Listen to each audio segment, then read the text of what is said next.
Kinumplain ko po ito, Your Honor, publicly sa dyaryo. In the case of the first one, pwede ko po bang banggitin yung kliyente ko? It's up to you. It's your call. Opo, tapos na naman po yung kaso, si Miss Yasmin Curdy. Inireklamo ko po si Mr. Lars Santiago. Ito naman po kay Miss Bea Binene, nireklamo po namin.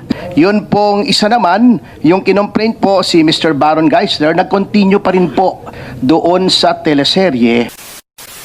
Hello mga kamarites, hindi lang pala si Sandro Mulak at si Gerald Santos ang mga naka-experience ng sexual harassment sa GMA7. Panoorin natin ang ilan sa mga artista na nagsampa daw ng kaso.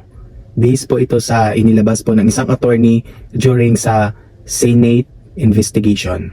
Panoorin natin to. Kahit after 5 years, inaksyonan pa rin ng GMA7. Tinanggal pa rin yung kanyang, nang halay sa kanya, yung musical director. No, with all due respect, in fairness naman sa GMA7, inaaksyonan naman nila yung mga kasong ganun.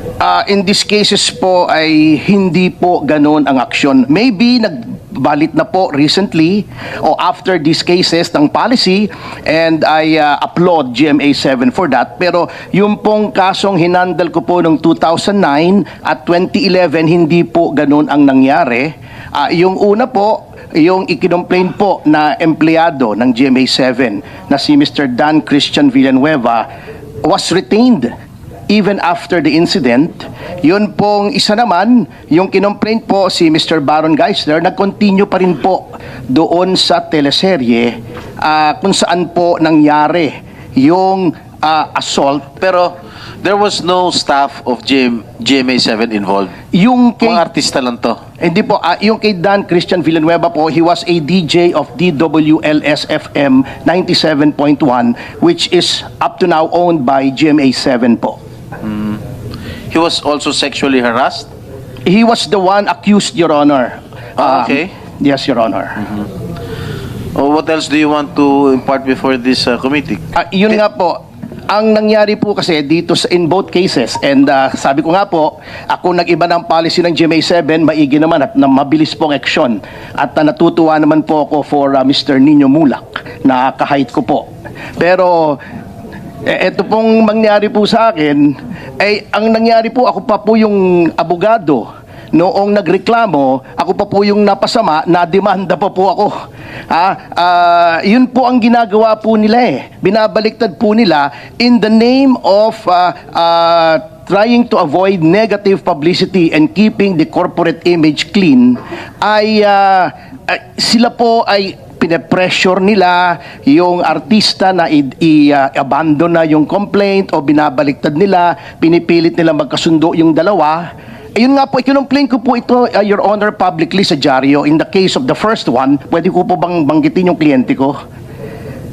It's up to you. It's your call. Opo, tapos na naman po yung kaso, si Miss Yasmin Curdy. Malalagay sa alanganin. Opo, public knowledge naman po ito, Your Honor, na inireklamo ko po si Mr. Lars Santiago ng GMA7 sapagkat kinorner po niya noon, that was 2009, at pinasabi kay Miss Yasmin Curdy na hindi na daw niya itutuloy.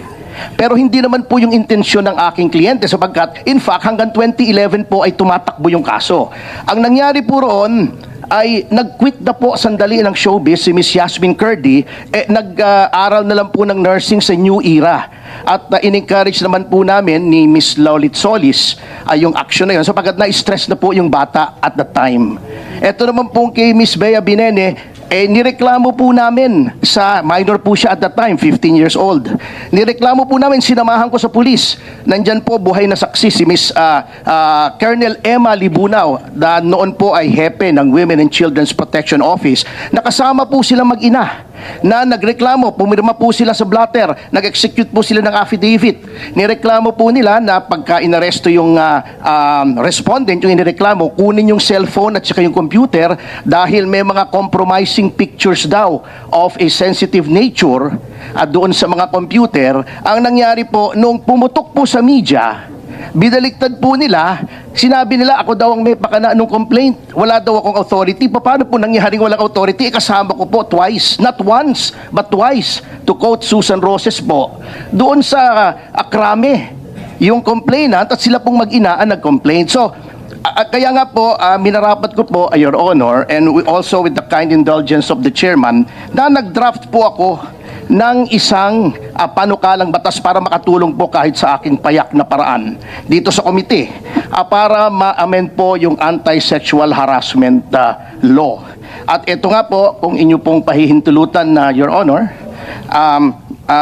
Mr. Chair, ito po ang aking panukalang idagdag para matanggal na po itong mga cover-up kasi yung pong case po ni Mr. Gerald Santos, kailan ko po ito nakilala lamang nung ginagawa ko po yung pelikulang Mama sa Pano kasi medyo nag-showbiz na po tayo.